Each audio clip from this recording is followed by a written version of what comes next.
Black, aka Six Black, as many people, including myself, called him for a very long time. He's been gone for a long time. Look at that, 2018, last time, East Atlanta Love Letter. His last album, maybe project. I think he might have had like an EP between there. I don't really remember. But it's been a long time since he's been back officially. 5 years. And he randomly announced that, a couple weeks ago, that he's got a new project and it's coming out soon. And he was not lying, because here it is. We heard one single, one video, and now we got the album. Do I think he's like on that level of an artist to like necessarily do that? No. But I am glad that we get it, that we have to wait, a full kind of like 6 month, 7 month run out to the album. Now, for those that don't know Black, he's definitely in that kind of alternative R&B lane, a la Weeknd, a la Bryson Tiller, and all those other kind of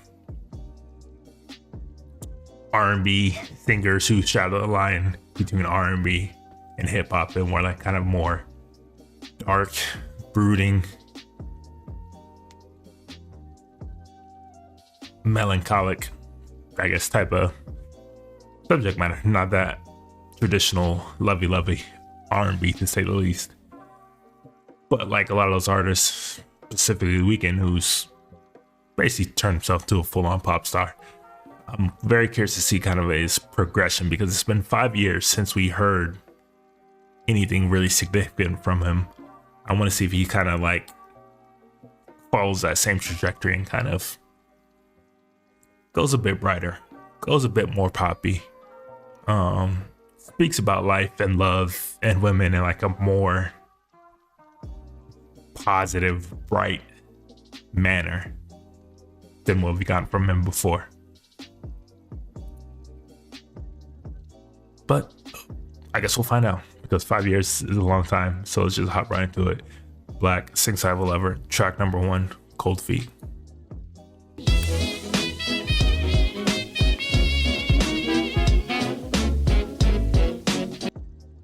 All right, that's definitely more of like an interlude intro. So let's get to Inwood Hill Park.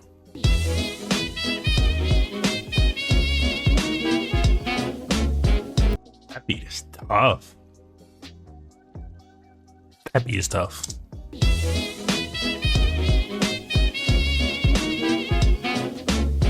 I mean, if we just judged it off this first track, it's safe to say that he's back. No, there's a whole album to follow, but yeesh. This is a way to intro. This is a way to like let people know that you back.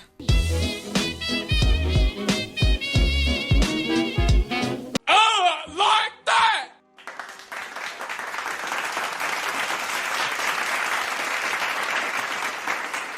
Yeah, man.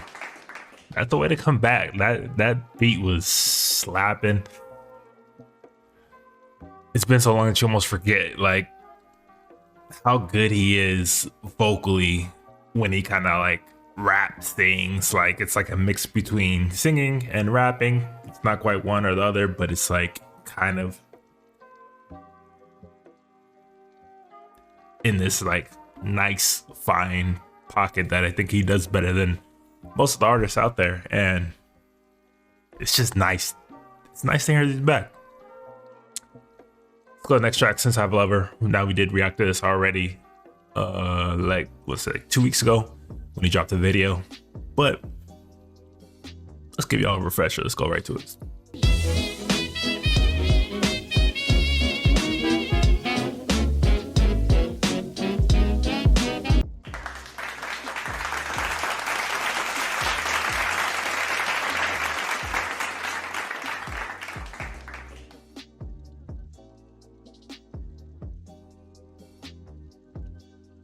I mean, not much to add than what we already said when we listened to the first time. Like, it's a cool little number. It's very vibey. It's very pleasant, enjoyable. It doesn't necessarily like set the world on fire. It's not, for me, like a lead single type of song, but it's enjoyable. It's just an enjoyable song. I'm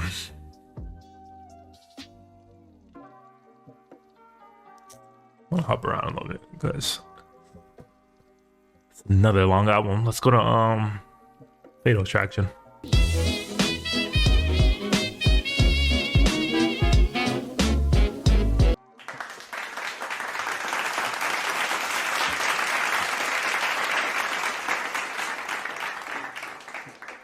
So this is definitely probably the most in line with the sound that we've come to know and expect from him and this kind of genre of alternative R&B. Dark, melancholic, bit nihilistic feeling. Yeah, this is comfortable for him. Like, this is his pocket. This is what we've come to know him for.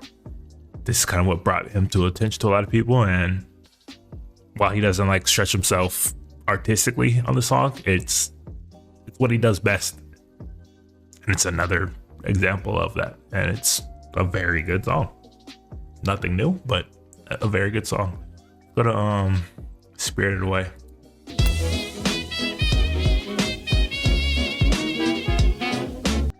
Those 808s. Ugh.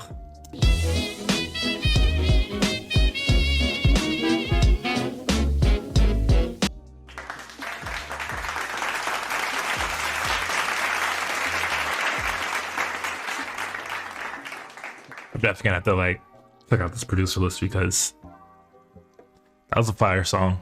Hard knocking 808s, catchy guitar riffs, dope song. What else can I say? Spirited Away, fire song. Let's go to Preach.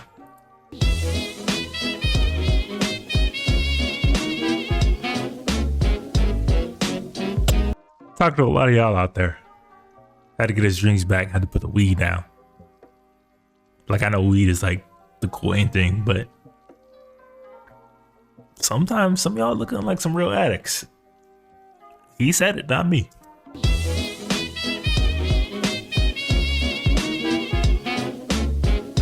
Damn, son, where'd you find this?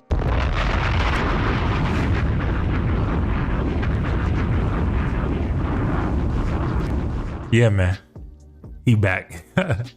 He definitely back, man. Production is crazy right now. Like, that drum beat, yo. I guess I gotta look up this producer list because this is nasty. Preach. Absolutely fire, man. Let's go to next one, Tit For Tat.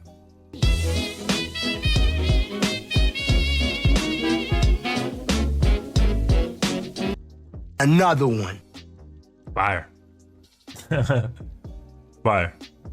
Let's go to one of them with Quinn. He only got like 2 features officially on here, so let's check this one out.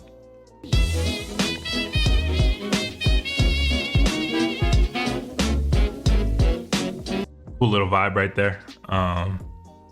Quinn, one of them. I don't want to go to one of these tracks, either Talkback or Talk. I don't want to see which ones. Let's go to Talkback.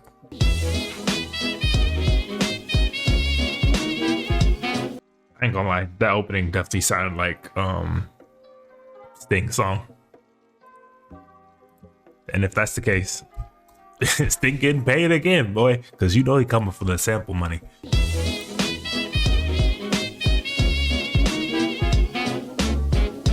Hold up. Yo, he's talking to a lot of y'all out there, my boy. Like, yo, run that back.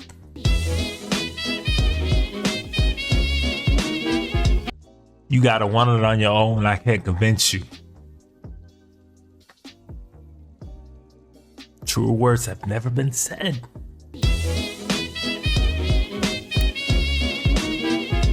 What? He's saying a lot, and I ain't heard not one lie.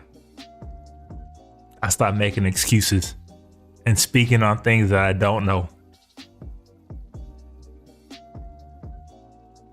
That should be something you want something like that. That should be a one go. Oh yeah.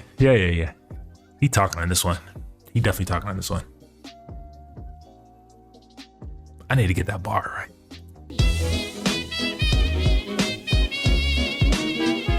Stop making excuses, speaking on things that I don't know. You should do the same. That should be your one go.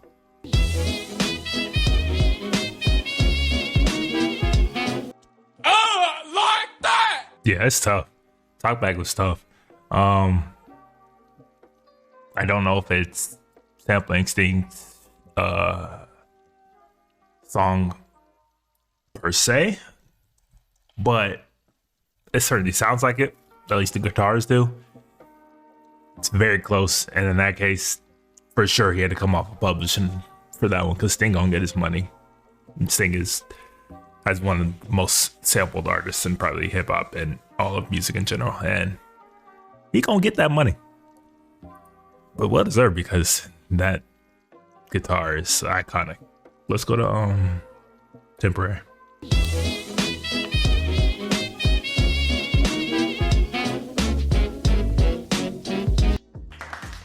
Yo, I mean, Don Toliver is literally everywhere these days. He's certainly the kind of it artist.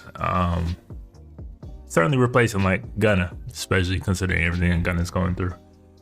But cool little song. I think it's production definitely reminded me of like a K-Tronada type of beat, which is dope because he's fire. And that was a vibe, definitely a vibe.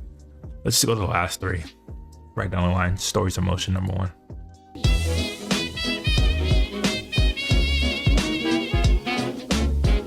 Those pianos going crazy right now. Those piano keys are going crazy right now.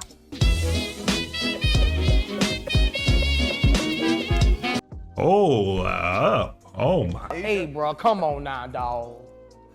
Come on, man. Yo. The production on this is absolutely bonkers. I really need to find out who his producers are because the piano keys dropping in, then the hard 808s kicking in like that. Like, that beats him special.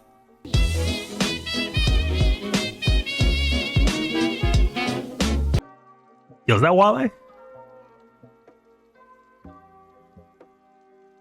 Is that Wale? Unlisted.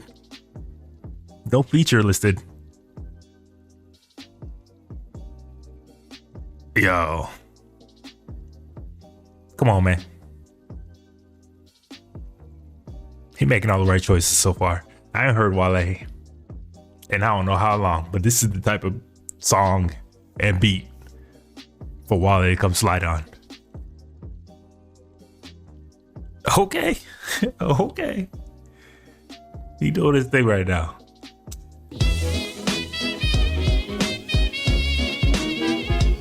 Another one. He really ain't missed much. He really ain't missed his step. He came back with a vengeance.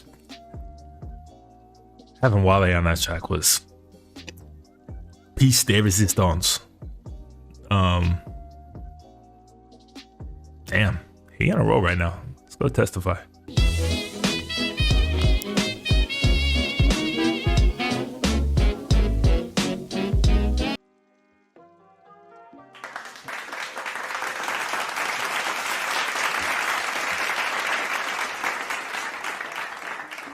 And it was a cool little introspective folky ballad. Definitely unexpected.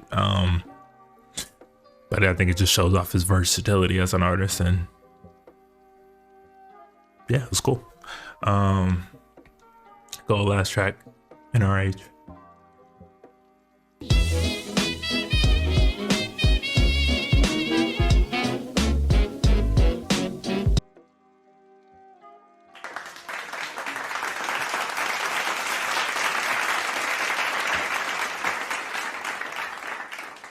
Cool. Kind of ended on like a little bit of a softer note, but it was solid. Kind of an acoustic closing ballad. I don't really like double belts to kind of end an album, but it is what it is. Yeah, so that's it for Black, Since I Have a Lover. 5 years since his last major album. Initial thoughts is that production is still as fire as ever. He's easily the best kind of artist out there today that can straddle the line between R&B and rap, and the way he flows between the two is effortless as ever. While I was curious to see kind of what direction he would go, if he would kind of go more poppy like a lot of his peers have done, and go kind of more bright, more mainstream, more accessible. But no, he kind of stayed in the lane that he's carved out for himself and that he's become kind of synonymous with. And that can be a good or a bad thing. It kind of depends on what you wanted from him after this long. Do I think it was worth the 5-year wait? Not necessarily, simply for the fact because I don't really think he did anything new, groundbreaking. I don't think he even necessarily evolved himself as an artist artistically. I think songwriting wise, he's probably stronger than before. It's more varied. It's a little less sleazy, toxic, a little bit more introspective, kind of addressing his growth from a personal relationship, family man, father kind of perspective, which was dope and kind of cool to see because it added so much more depth and layer to him as a person and artist, and it made me more interested to kind of hear what he had to say about certain things. But artistically, I don't really think he did much to push the envelope here. I don't think he changed the perspective or perception of him as an artist. I think he's insanely talented, and that's on full display here. But that's something that we've always known. I was really kind of hoping to see, I don't know, something unexpected. See those 5 years kind of go towards him crafting something new, crafting a new lane, doing something out of left field. But we got what we got. He's Black. This is what he sounds like. This is his sound. This is his style. What he's been running with for all these years, and it seems to be his comfort zone, which isn't necessarily a bad thing. It's more of what we know and love from him. And I think this is easily probably his most polished, sophisticated project to date, which is to be expected after, so many tries at it. But not evolutionary, not revolutionary. Kind of just more really, really good music. And there's a place for that for sure. I just think for as immensely talented as he is, you kind of really want to see him stretch things, push the envelope, create new lanes, create new sounds, create new trends. Kind of picture him to be more of a trendsetter because of how talented he is. But he doesn't really do that here. Just more really, really good music and songs. And just another really enjoyable listen from front to back. Will it stick with me to the end of the year? That remains to be seen. It didn't shock me, but it delighted me. It was enjoyable. And there's a lot worse things to be said about the album. But you guys tell me what you guys think about Since I Have a Lover. Was it worth the 5-year wait? What are some of your favorite tracks here? Do you think he did enough to kind of satisfy his fans? Do you think he did enough to kind of push the envelope? Do you wish he kind of would have tried new things, tried new sounds, tried new trends? Let me know in the comments down below.